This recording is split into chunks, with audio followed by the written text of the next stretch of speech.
Gracias al Señor, todos de una forma pero muy efusiva por todas las bendiciones que ya Él nos ha dado. Vamos a abrir nuestras Biblias en el libro de Mateo, capítulo 18. Estamos leyendo el libro de Mateo, capítulo 18, del 6 al 9. Vamos casi por más de la mitad de este capítulo que tiene 28, o este libro que tiene 28 capítulos, vamos por el 18. Nos falta parte de estos 10 todavía. Dice la palabra del Señor, versículo 6, y cualquiera que haga tropezar a alguno de estos pequeños que creen en mí, mejor le fuera que se le colgase al cuello una piedra de molino de asno y que se le hundiese en lo profundo del mar. Ay del mundo por los tropiezos, porque es necesario que vengan tropiezos, pero ay de aquel hombre por quien viene el tropiezo. Por tanto, si tu mano o tu pie te es ocasión de caer, córtalo y échalo de ti. Mejor te es entrar en la vida cojo o manco que teniendo 2 manos o 2 pies ser echado en el fuego eterno. Si tu ojo te es ocasión de caer, sácalo y échalo de ti. Mejor te es entrar con un solo ojo en la vida que teniendo 2 ojos ser echados en el infierno de fuego. La palabra del Señor, un poco fuerte y tal vez a veces incomprensiva.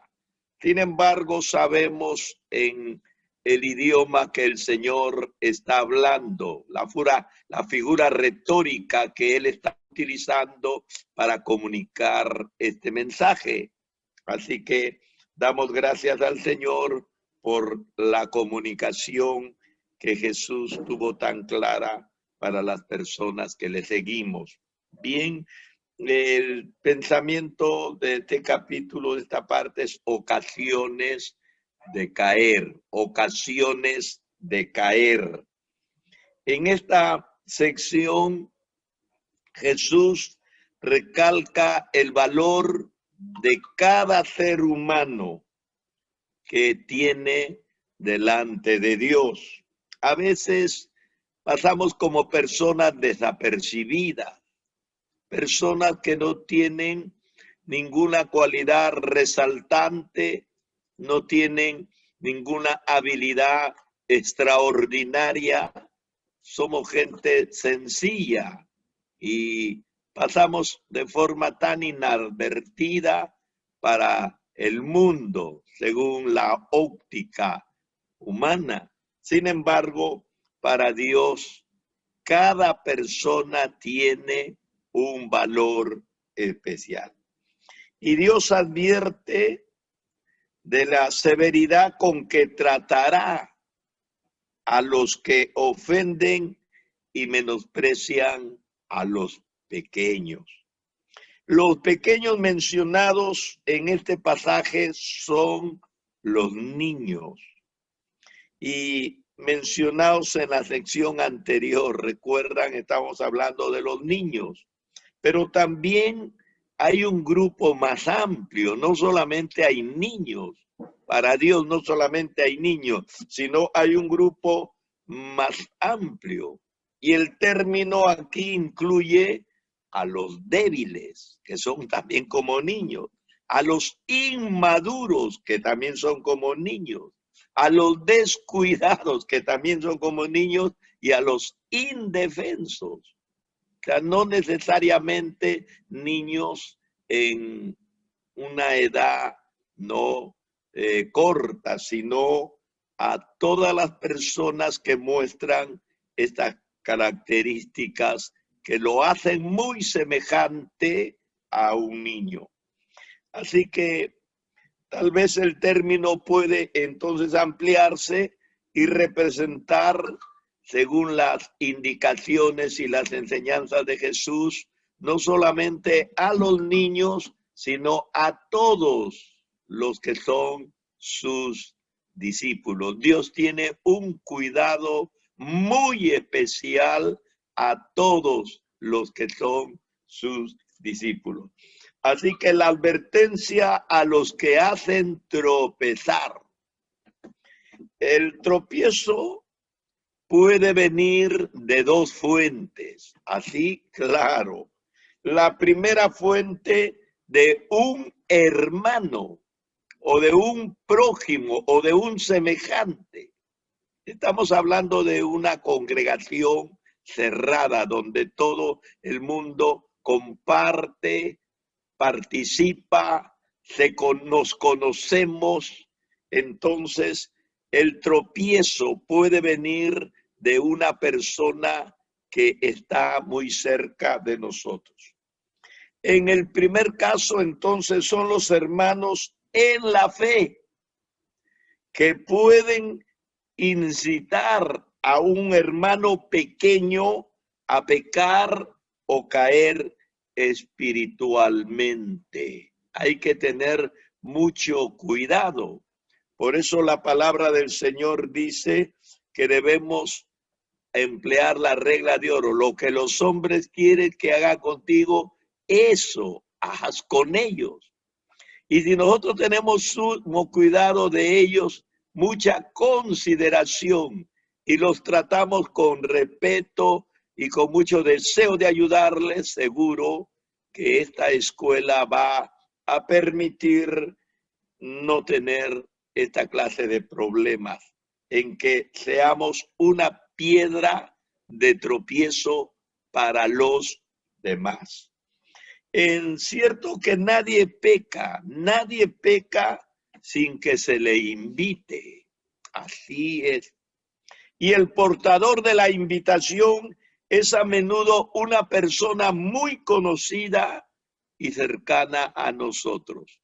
Ustedes recuerdan en el capítulo 3 del libro de Génesis, se le presentó el diablo de uno de los animales más cercanos a la mujer, enredado en un árbol, una serpiente.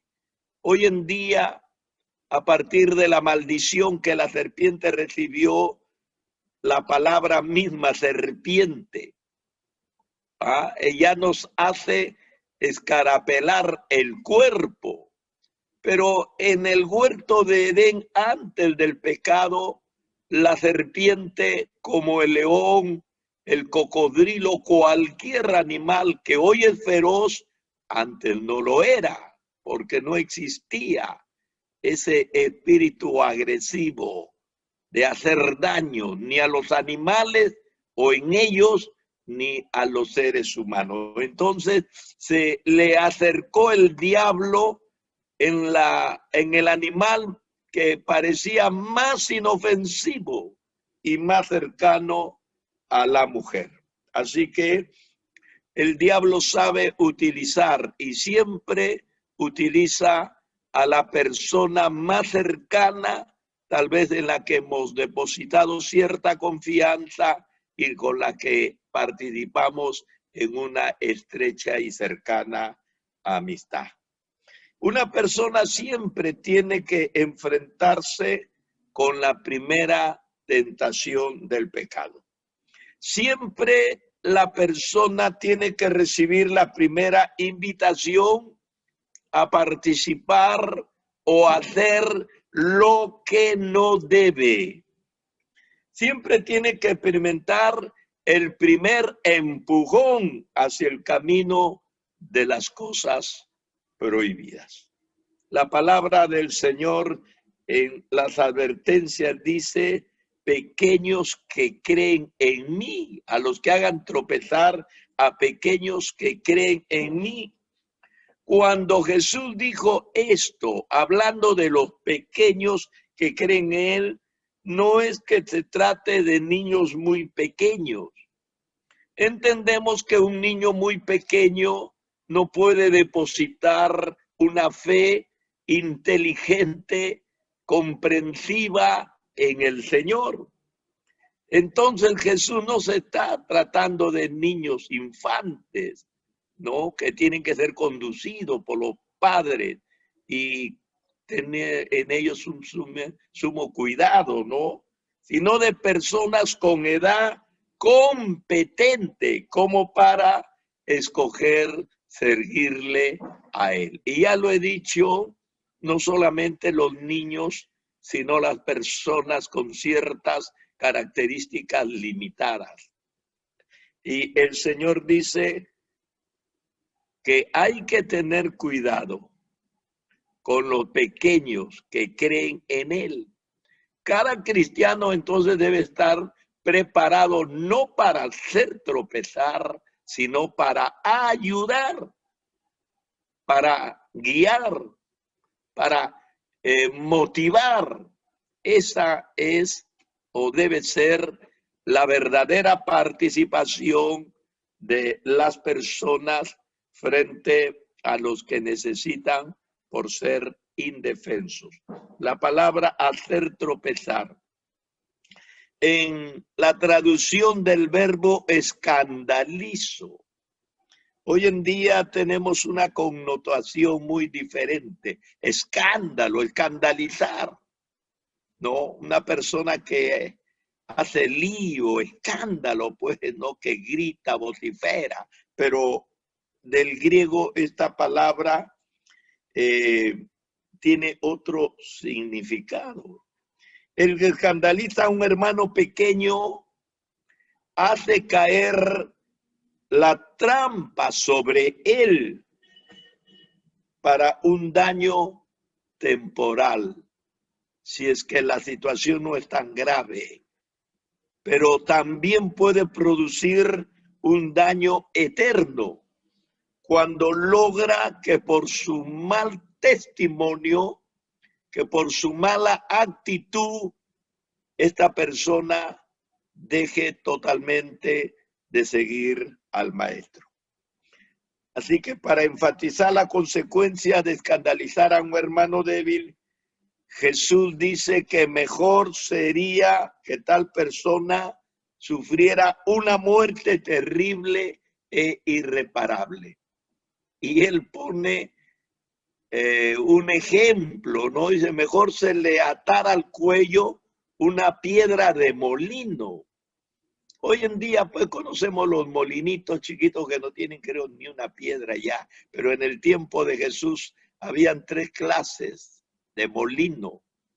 Y generalmente los que trabajaba una sola persona, y no eran los molinos que tenemos ahora, siempre eran 2 piedras, que poniendo el grano en medio y dándole manizuela, entonces las 2 piedras rozaban y apretaban y iban moliendo el grano. Lo manejaba una persona, una piedra muy pequeña tal vez. Pero había molinos más grandes que trabajaban entre 2 personas. Y había molinos más grandes que ya no lo movió una ni 2 personas, sino a través de animales. Entonces, cuando el Señor está hablando sobre esta forma de escandalizar a los pequeños y hacerlos caer, le dice, el hombre que sirve de tropiezo, mejor sería que se atara una piedra de molino al cuello y se arrojara al mar. En otras palabras, que se suicidara, porque el castigo es bastante fuerte. Por supuesto, Cristo no está incitando al suicidio. Tal vez dije una palabra que no debía, pero si alguien se ata y lo tiran al mar, prácticamente lo están matando. Así que Jesús pronuncia un ay, dice, sobre el mundo por los tropiezos. Ay, ay. El término describe el mundo como lleno de ocasiones de caer, o quizás como fuente de los tropiezos. Y cuando Jesús habla del mundo, está hablando del sistema. Y cuando Jesús habla del sistema, está hablando de las personas que apoyan, que viven, que practican que se movilizan a través de ese sistema. Entonces, Jesús pronuncia para esas personas, en otras palabras, mundanas, que no tienen el espíritu, que no tienen la visión del reino, que están vegetando, que están solamente ahí estacionariamente vegetando en las iglesias, que no están produciendo vida, sino que sirven de tropiezo para muchos. Las iglesias están llenas, qué pena, las iglesias están llenas de esta clase de gente que no se aperciben del peligro, porque la visión del reino no está en sus vidas. Ellas simplemente piensan en la iglesia como una reunión de personas nada más. Dice el Señor Jesús que es inevitable que hayan tropiezos. Inevitable traduce el término griego que significa literalmente necesidad. O sea, se manifiesta como una necesidad. Es necesario o inevitable que hayan tropiezos. Y esto no significa que Dios haya determinado que sea así. Dios no ha puesto los tropiezos. En la hermenéutica bíblica hay una expresión. Dice, y Dios hizo. No significa que Dios está haciendo o moviendo a las personas a hacer el mal, sino que el Señor no está oponiéndose, los deja. Él no determina, Él los deja. Usted quiere hundirse, el Señor lo mira, viendo lo que usted se hunde, porque el Señor ya puso la advertencia, la enseñanza, el poder y la gracia abundante sobre todos, y cuando la persona menosprecia en eso, entonces no hay nada ni nadie que lo pueda detener. Así que no es que significa que el Señor haya determinado que sea así, sino que la misma condición del mundo, del sistema, de la maldad. Escuchamos de los labios del Señor que dice que por haberse multiplicado la maldad, el amor de muchos se enfriará y que el odio estará dentro de la familia, que habrá formas de felonía o traición de padres a hijos, de hijos a padres, de hermanos a hermanos. No es que el Señor haya determinado que el mal llegue a producir esto. El mal produce de por sí todos los pecados que nosotros podamos imaginarnos. Así que no está determinado por Dios, sino que la misma condición de maldad de la humanidad aseguran que sean así. Así que Jesús pronuncia su segundo ay sobre el hombre que causa el tropiezo. Ay es una expresión de profundo lamento o dolor. El Señor siente cuando Él hace una interjección de ay. El Señor está sintiendo dolor profundamente porque Él es el buen pastor que está dispuesto a dar su vida por las ovejas. Él es el buen pastor que está siempre al cuidado de sus ovejas. Y dentro de su redil, Él ve que hay personas que mientras Él las cuida, los otros lo atacan. Y eso es lo que le duele al Señor. Así que Él pronuncia su segundo ay sobre el hombre que causa el tropiezo. Y ay es una expresión pues de profundo dolor, ¿no?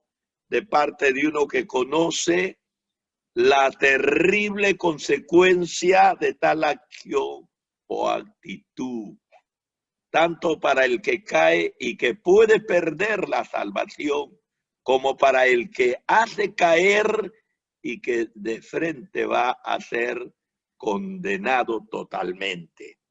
Entonces, hay dos formas de hacer caer a una persona. Primeramente, puede ser los hermanos, ya lo hemos dicho, cercanos, los amigos cercanos que están en la congregación, las personas que deben estar ayudando, pero no lo hacen. Hay pecados delante de Dios que son por comisión, o sea, los que están haciéndolo, pero también hay pecados de omisión. Y la Biblia dice, el que sabe hacer lo bueno y no lo hace, el que sabe hacer lo bueno y no lo hace, está pecando. Hay muchas personas altamente preparadas que se van a las congregaciones, apenas saludan a uno a otro, no les importa, no les interesa, no ponen en ejercicio sus capacidades, sus profesiones, no lo ponen al servicio de nadie. Solo funcionan como elementos laborales en su profesión y en sus centros de trabajo, pero no participan absolutamente en nada a favor de los que lo necesitan en las congregaciones. No me estoy quejando ni estoy enjuiciando particularmente a alguien, pero esto de que los hermanos sean tropiezo, no solamente porque haya una actitud de hacerlo, sino porque hay una actitud de dejar de hacerlo, el pecado de omisión. Por los miembros de su propio cuerpo. Así que primero ha sido un hermano cercano, primero ha sido un amigo cercano, persona en quien confiamos. Ahora, la segunda forma de que una persona caiga, tropiece, son por los miembros de su propio cuerpo. Jesús aconseja a sus seguidores tomar medidas drásticas para evitar que los miembros de su propio cuerpo sean ocasiones de una caída espiritual. Esto sí que es una tragedia, no es una persona ajena, no es una persona que lo induce, sino son sus mismos miembros, es usted mismo. Eso sí que es tragedia, ¿no? Una analogía similar se encuentra en el Sermón del Monte. Jesús también tiene muchas enseñanzas sobre esto en el famoso Sermón del Monte, en el capítulo 5, 27 al 30.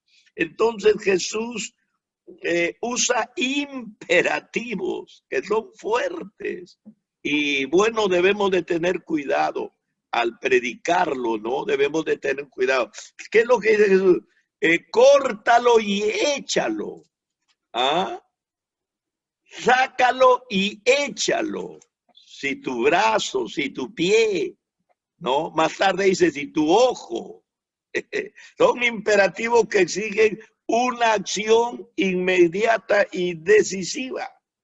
Jesús aquí menciona 3 miembros a modo de ejemplo que pueden inducir a una persona a pecar. Primero, las manos, luego los pies y los ojos. 3 miembros del cuerpo que inducen a la persona, según la enseñanza que estoy aquí dando, ¿no? Sin embargo, el hecho de eliminar estos miembros no garantiza una solución al problema de la tentación.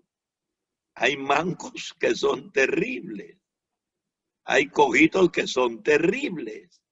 Entonces no podemos decir, a este le falta las dos manos, le falta una pierna, entonces es más bueno o es menos malo.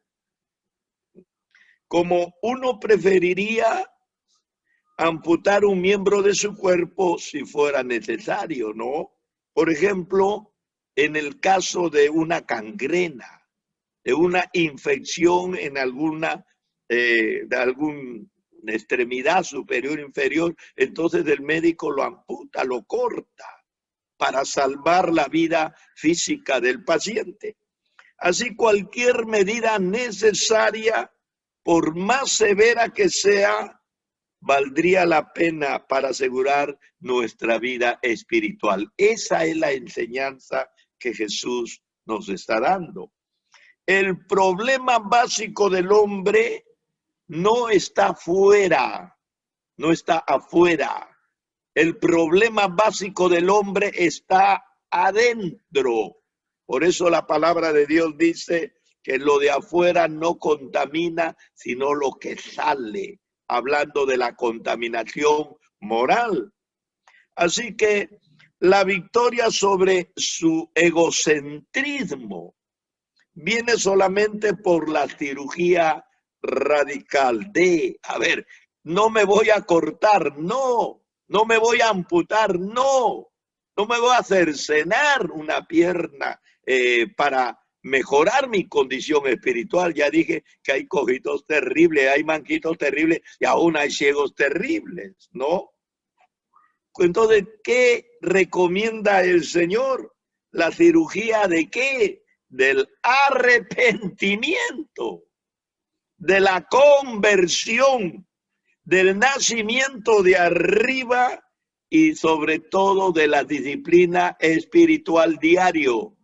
Cuando la persona verdaderamente está orando y acercándose a Dios, y si puede hacer un ayuno para de esa manera mitigar o amortiguar toda rebeldía y toda fuerza del ego, entonces eso nos ayuda y eso nos sirve como que verdaderamente va a ser nuestra solución. Gloria sea al Señor. Así que de nada valdría cortarnos un miembro físicamente si no hay un verdadero arrepentimiento. Y si la persona se arrepiente, y si la persona verdaderamente se convierte, si la persona verdaderamente entra en una disciplina espiritual permanente, entonces no necesita cercenarse, cortar, amputarse,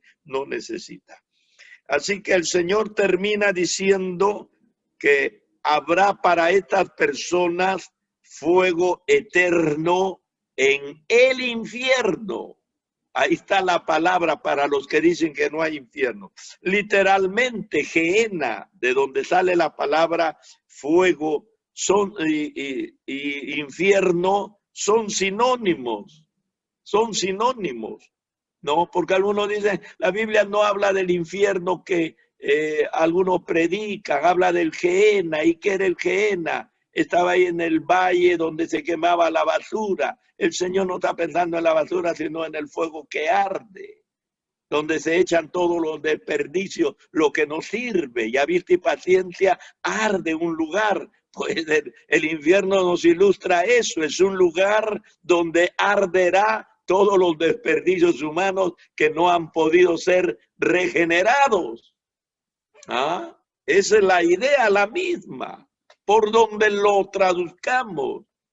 Las personas dicen, no hay infierno, yo no discuto. Una vez un testigo de Jehová me dijo, yo quiero hablar con usted sobre el infierno. Yo le digo, pero yo no estoy interesado en el infierno. No, me dice que no hay. Bueno, le digo, si hay o no hay, a mí no me afecta, porque yo no voy allá, yo voy al cielo. Así que si hay o no hay infierno, ese es su problema. Es que no hay. Bueno, si no hay, entonces ¿por qué se aflige? Yo no me aflijo porque yo no voy para allá. Usted dice que no hay, entonces viva tranquilo.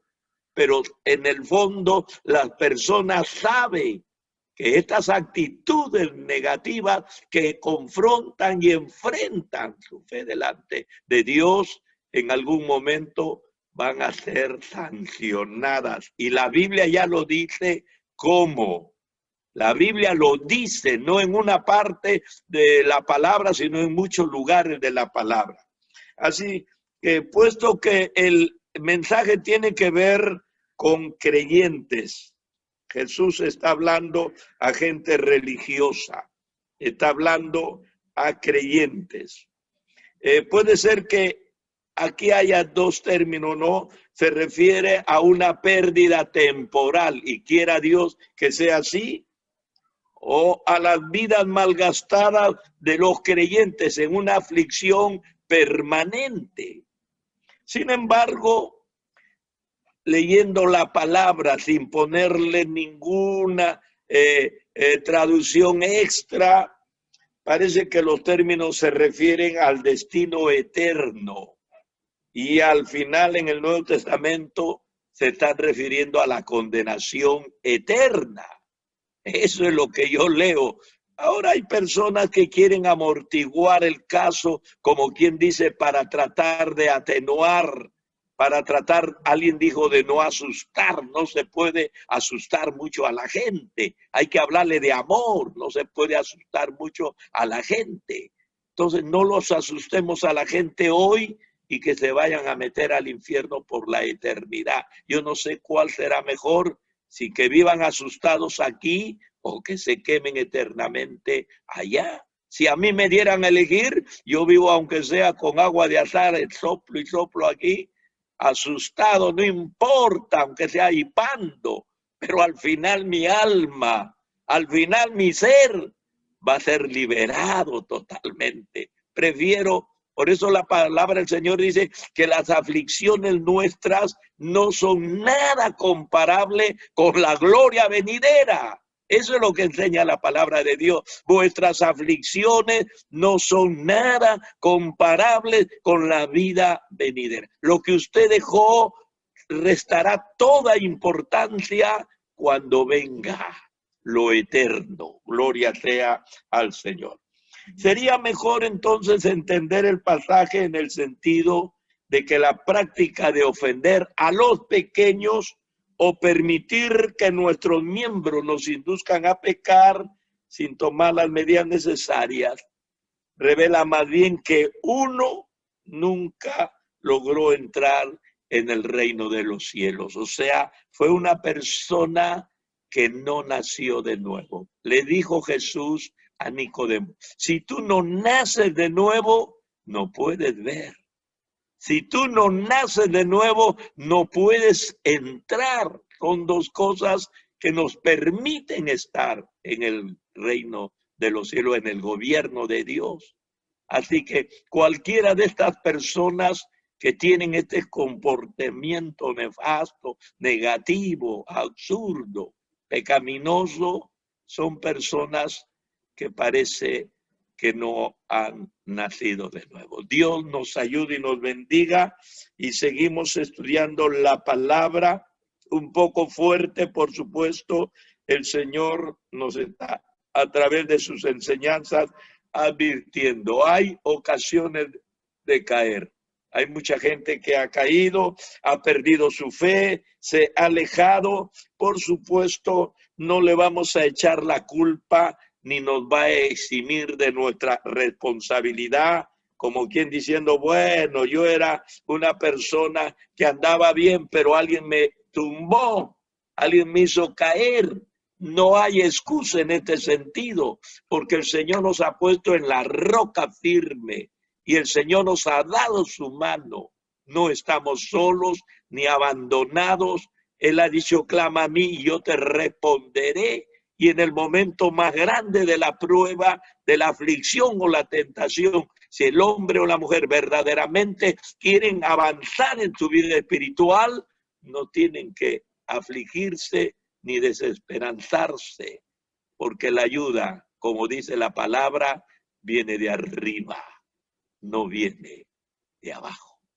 Puesto los ojos en Jesús, el autor y consumador de la fe. Gloria sea al Señor. Qué bueno, Dios nos bendiga. No seamos tropiezo para nadie, demos buen ejemplo, entusiasmando a las personas, hablándoles bien de Dios. Y esto no quiere decir que usted exagere, no tiene que exagerar, simplemente cuente lo que ha vivido, lo que está viviendo, la fortaleza espiritual que Dios le ha dado, las esperanzas que hay dentro de su ser, el sentido y propósito de la vida que Dios ha podido mostrarle. No tengo que exagerar ni pintarle pajaritos a nadie, simplemente contar las expectativas grandes que Dios ha puesto en nuestros corazones. Dios nos bendiga y en medio de esta terrible pandemia con noticias tremendas, nos quieren encerrar de nuevo. Así que hay que taparse la boca y la nariz y también hay que ser prudentes. Si usted ya trabajó, vaya de frente a su casa, no vaya a vagar ni a darse sus vueltitas. Trate de mantener lo más posible el protocolo que nos puede ayudar. El Lambayeque, no sé por qué, pero Lambayeque está en un nivel muy alto de contaminación. Dios mío, Dios santo, Dios nos ayude. Seguimos orando, no se desanime, no deje que el momento lo pueda desanimar. Pedro dijo, Señor, ¿a quién iremos? Estaba en la región de Tiberias, al Señor lo abandonaba. Y bueno, el Señor dijo, si quieren ustedes pueden irse también. Y él dijo, Señor, ¿y a quién iremos? Y yo digo, ya no creo en Dios. ¿Y en quién creo? Ya no le sirvo a Dios. ¿Y a quién le sirvo? Ya no tengo fe en Dios. ¿Y en quién pongo mi fe, mi confianza? No tenemos alternativa. Y esto no es porque Dios esté abusando de nosotros. Él ha abierto la puerta de la fe y la esperanza. Y no tenemos que esforzarnos mucho para saber hacia dónde nos orientamos.